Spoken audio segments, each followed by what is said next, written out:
Israel का नाम सुनते ही आजकल दिमाग में सिर्फ एक ही चीज आती है, जंग। और जंग के बीच एक ही चेहरा, बेंजामिन नेतन्याहू। ये बंदा कभी गाजा पर बम गिराता है, कभी सीरिया, कभी लेबनान, और अब तो ईरान के अंदर घुसकर स्ट्राइक कर रहा है। सवाल ये है कि क्या ये सिर्फ इजराइल की सिक्योरिटी के लिए हो रहा है, या इसके पीछे कुछ और बड़ी पॉलिटिक्स, पावर का खेल या पर्सनल सर्वाइवल का एजेंडा छिपा हुआ है। आज के वीडियो में हम सिर्फ सतही बातें नहीं करेंगे, सीधा बिना किसी लाग लपेट के सीधे तरीके से 5 सबसे डेंजरस सवालों का जवाब ढूंढेंगे। क्या नेतन्याहू अपनी कुर्सी बचाने के लिए इजराइल को लगातार जंग में ढकेल रहे हैं? मतलब जब उनके खिलाफ करप्शन के केस, कोर्ट की तारीखें और प्रोटेस्ट हो रहे हैं, तो क्या वॉर एक शील्ड है? क्या ये पूरा अग्रेशन गाजा के असली फेलियर से नजर हटाने के लिए है? मतलब जो पब्लिक आउटरीच, आर्मी के अंदर से डिसेंट और हॉस्टेज क्राइसिस है, उसको साइडलाइन करने के लिए हो रहा है? क्या ईरान, सीरिया, लेबनान पर जो हमले हो रहे हैं वो सच में प्रीएम्प्टिव सेल्फ डिफेंस है, या असली एजेंडा एक बड़ी रीजनल लड़ाई या ईरान की रिजीम चेंज करने की कोशिश है? क्या नेतन्याहू का ये सब ड्रामा सिर्फ अपने राइट विंग वोटर्स और हार्ड लाइन कोएलिशन पार्टनर्स को खुश करने के लिए है? मतलब अपनी कुर्सी का जुगाड़, पॉलिटिकल स्टेबिलिटी और अपने बेस को सेटिस्फाई करने के लिए पूरा मुल्क जंग में झोंक दिया? और सबसे खतरनाक सवाल, क्या इजराइल जानबूझकर यूएस और वेस्टर्न अलाइज को एक नई, बड़ी और डेंजरस मिडिल ईस्ट वॉर में खींच रहा है? मतलब ईरान के साथ फाइट शुरू करके अमेरिका को फोर्सफुली इस मुद्दे में घसीट रहा है? तो आज सीधे फैक्ट्स, क्रेडिबल सोर्सेज और असली पॉलिटिक्स के पर्सपेक्टिव से जानेंगे ये 5 सवालों के जवाब और समझेंगे कि इस मुद्दे के पीछे का सीन क्या है।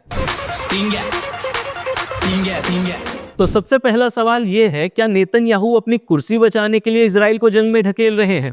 आप नोटिस करेंगे जब भी इजराइल वॉर मोड में जाता है, सबसे ज्यादा न्यूज में एक ही चेहरा होता है, बेंजामिन नेतन्याहू। लेकिन ये वॉर का टाइमिंग इतना परफेक्ट क्यों है? इसके पीछे पॉलिटिक्स का सबसे बड़ा खेल है।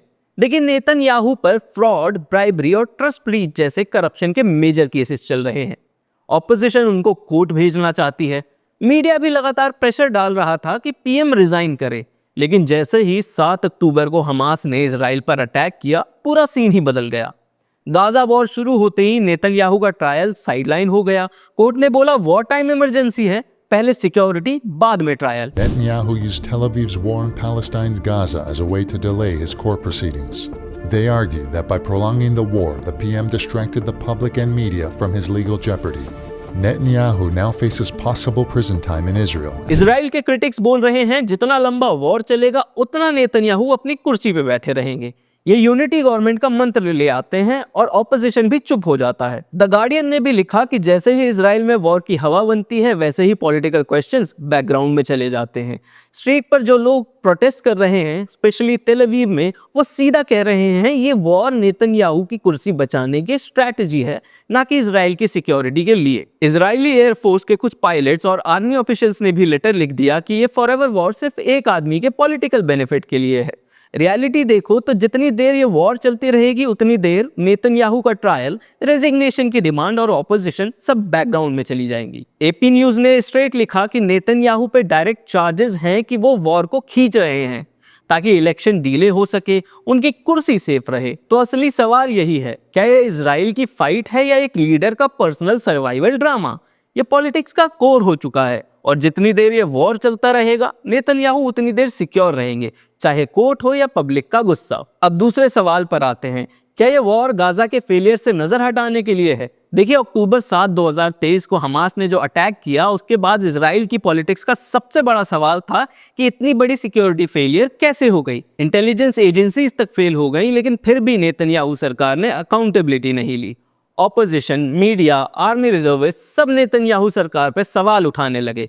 लेकिन जब लीडरशिप क्राइसिस फेस करती है, तो एक ओल्ड पॉलिटिकल ट्रिक होती है, फोकस को शिफ्ट करो। नेतन्याहू ने भी वही किया। इंस्टेड ऑफ एडमिटिंग कि सिस्टम फेल हुआ है या गलती हुई है, उन्होंने पूरा नैरेटिव वॉर मस्ट कंटिन्यू पे शिफ्ट कर दिया। नेशनल सिक्योरिटी की हवा ऐसी बना दी गई कि जो भी क्वेश्चन करे उसको देश विरोधी बोल दिया गया। गाजा में अभी भी इजराइल के हॉस्टेजेस हैं, उनकी फैमिलीज खुद सरकार के खिलाफ सड़क पर उतर आई हैं। लोग खुल के बोल रहे हैं आप वॉर पर फोकस कर रहे हो, लेकिन हमारे रिलेटिव्स को छुड़ाने का प्लान क्या है? पर रियलिटी ये है, जब भी हॉस्टेज डील या सीज फायर की बात आती है, नेतन्याहू की सरकार बातचीत बीच में तोड़ देती है। Just 12 hours before the ceasefire between Hamas and Israel is to go into effect, Israeli Prime Minister Benjamin Netanyahu said it would not go forward. सिर्फ इसलिए ताकि वॉर चलती रहे और उन पे से क्रिटिसिज्म का प्रेशर हट जाए। जो भी डिसेंट करता है, चाहे आर्मी के ऑफिसर्स हों, हॉस्टेजेस की फैमिली हो या ऑपोजिशन लीडर, सबको नेशनल सिक्योरिटी रिस्क या यूनिटी तोड़ रहे हो कहकर इग्नोर कर दिया जाता है। ये पूरा एनवायरनमेंट बन गया है कि अब हर डिसएग्रीमेंट एंटी नेशनल है। इस नैरेटिव का फायदा ये होता है कि पब्लिक का गुस्सा सरकार पर कम, बाहर वाले दुश्मन पर ज्यादा हो जाता है। आप नोटिस करेंगे हर नए एयर स्ट्राइक, हर नए बॉर्डर स्कर्मिश के बाद मीडिया का स्पॉटलाइट तुरंत ऑपोजिशन या नेतन्याहू की अकाउंटेबिलिटी से हटकर देश के दुश्मन पर शिफ्ट हो जाता है। जैसे ही पब्लिक प्रेशर और जुडिशियल इंक्वायरी की बात होती है, सरकार फिर से कोई नया ऑपरेशन अनाउंस कर देती है। रिजल्ट, सारी अकाउंटेबिलिटी, पॉलिटिकल इंक्वायरी और लीडरशिप फेलियर के रियल इश्यूज साइडलाइन हो जाते हैं। जो भी इजराइल में सिस्टमैटिकली गलत हो रहा है, उस पर नेशनल क्राइसिस का चादर बिछा दिया जाता है और हर फेलियर का ब्लेम किसी एक्सटर्नल एनिमी, किसी ईरानियन प्रॉक्सी या किसी बॉर्डर ग्रुप पर डाल दिया जाता है। यह है असली डिस्ट्रैक्शन पॉलिटिक्स। तो जब भी आप देखें कि गाजा में वॉर का नैरेटिव और प्रोलॉन्ग होता जा रहा है या लड़ाई का नया फ्रंट खुलता है, तो समझ जाइए कहीं ना कहीं एक बड़ा डोमेस्टिक क्राइसिस, एक बड़ी सरकारी गलती या एक पॉलिटिकल स्कैंडल है जिसको साइड में डाल दिया गया है अर्जेंसी के बहाने से। इसलिए ये वॉर सिर्फ एक बैटलफील्ड पे नहीं, नैरेटिव और अकाउंटेबिलिटी के मैदान पे भी लड़ा जा रहा है। अब अगला सवाल है कि ईरान, सीरिया और लेबनान पर जो हमले हो रहे हैं वो सच में सेल्फ डिफेंस है या रीजनल वॉर की प्लानिंग। इजराइल अपने हर मिलिट्री ऑपरेशन को एक ही जस्टिफिकेशन से स्टार्ट करता है, प्रीएम्प्टिव सेल्फ डिफेंस। उनकी डॉक्ट्रिन सिंपल है, हम पहले मारेंगे ताकि बाद में खुद न मारे जाएं। We struck back inside Iran itself.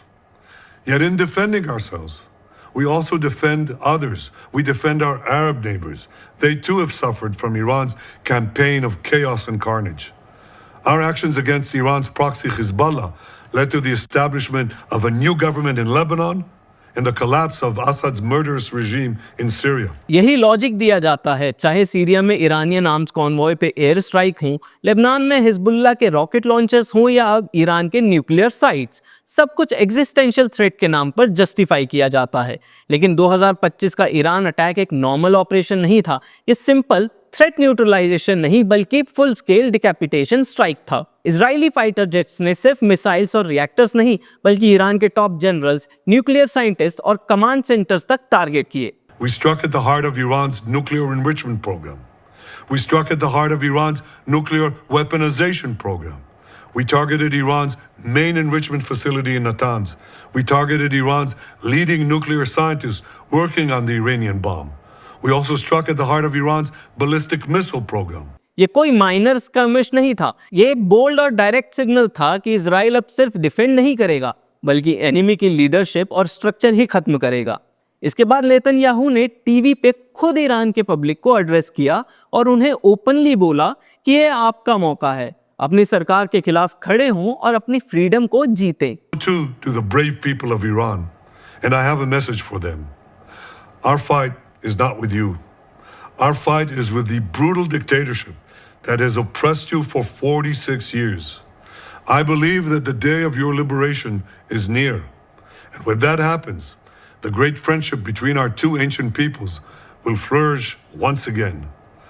I want to assure the civilized world, we will not let the world's most dangerous regime get the world's most dangerous weapons. यानी ये कोई हिडन मैसेज नहीं था, इजराइल ओपनली ईरान के regime change की बात कर रहा था। ये लैंग्वेज सिर्फ सेल्फ डिफेंस नहीं बल्कि पूरा रीजनल बैलेंस ही शिफ्ट करने की सोची समझी कोशिश थी। सीरिया और लेबनान का सीन भी कुछ अलग नहीं है।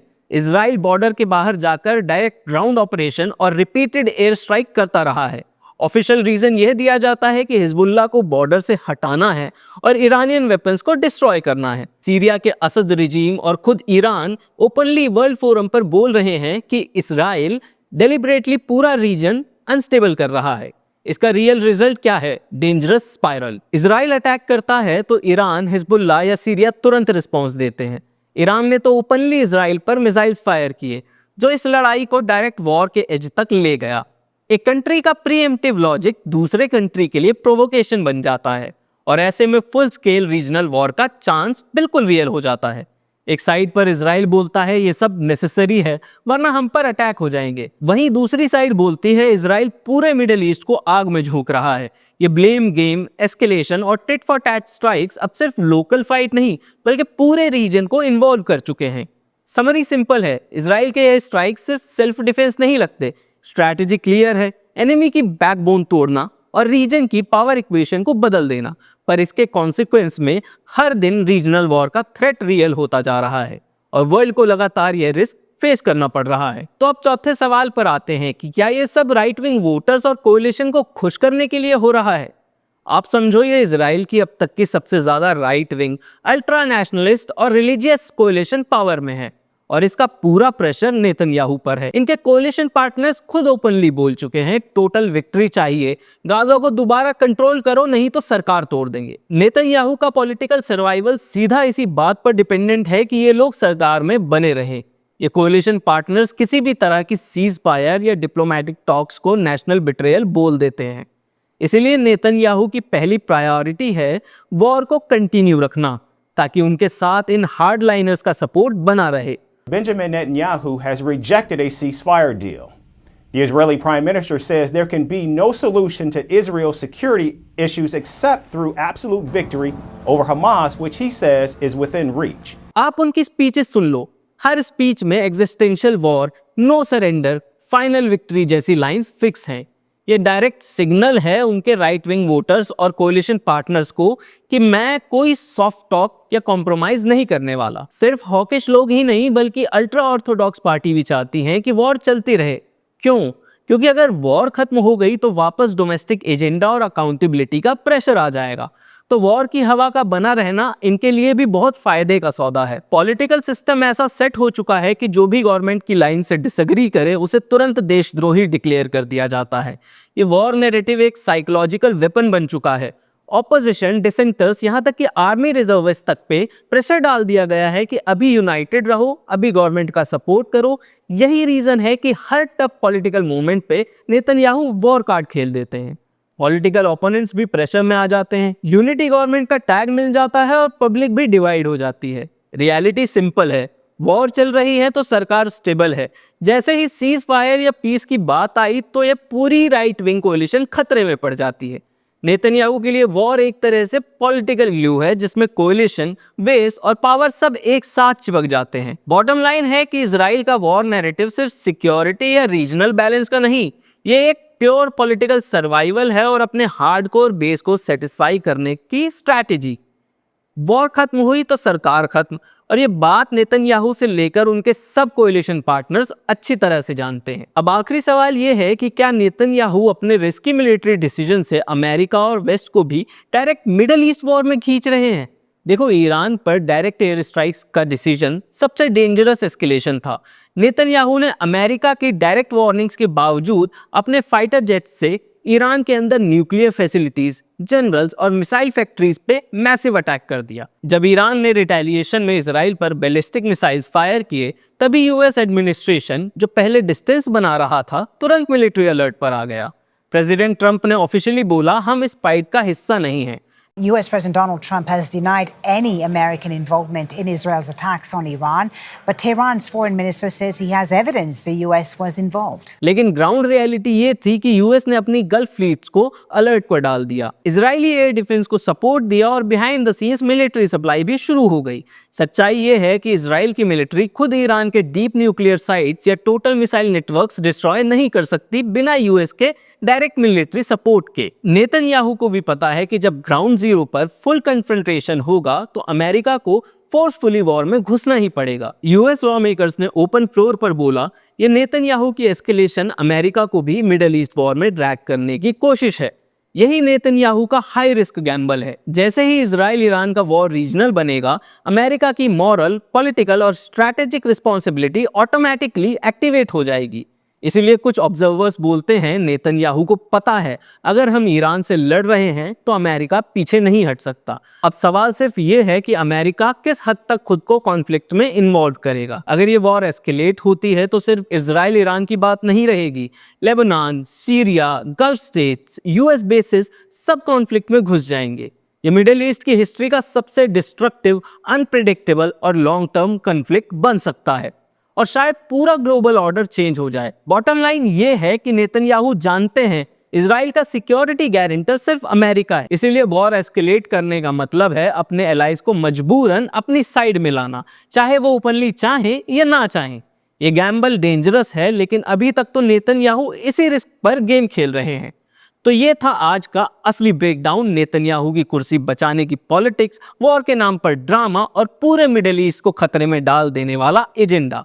ये सिर्फ सिक्योरिटी नहीं बल्कि एक आदमी की सर्वाइवल स्ट्रैटेजी है। आप अपनी राय कमेंट सेक्शन में जरूर लिखिए। अगर आपको इस चैनल पर डाले गए वीडियोस पसंद आते हैं तो इस चैनल को सब्सक्राइब करिए, वीडियो को शेयर करिए और बेल आइकन को दबाना मत भूलिए, ताकि हम आपके पास वीडियोस लेकर आते रहें और बताएं कि हमारे आसपास चलते मुद्दों के पीछे का सीन क्या है। मिलते हैं अगले वीडियो में। नमस्कार।